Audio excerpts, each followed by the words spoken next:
ఈ hair transplant చేయించుకున్న కొంతమంది అబ్బాయిలు చనిపోయారు అన్న న్యూస్‌లు కూడా మనం చాలా విన్నాం. Due to wrong treatments and wrong doctors. చనిపోవడం అనేది ఇస్ నాట్ యాక్సెప్టబుల్ కదా! So what is the reason behind it?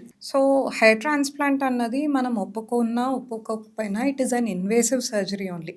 ఎందుకంటే మనం ఒక్కొక్క ఫాలికల్ తీస్తూ ఉంటే మనం అక్కడ స్కిన్ అన్నది ఓపెన్ చేస్తున్నట్టే.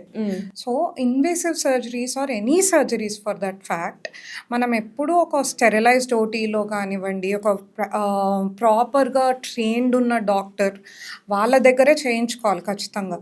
మీరు అన్నట్టు తక్కువ ప్రైస్లో ఉన్నవి ఉన్నాయి, ఎక్కువ ప్రైస్లోవి ఉన్నవి ఉన్నాయి. ఇప్పుడు 10 రూపీస్ క్రాఫ్ట్ అంటే అసలు మనకి హెయిర్ ట్రాన్స్ప్లాంట్ అన్న ప్రొసీజర్ మినిమం మనకి from the start and to the end of hair transplant literally మీకు 6 to 7 hours పడుతుంది.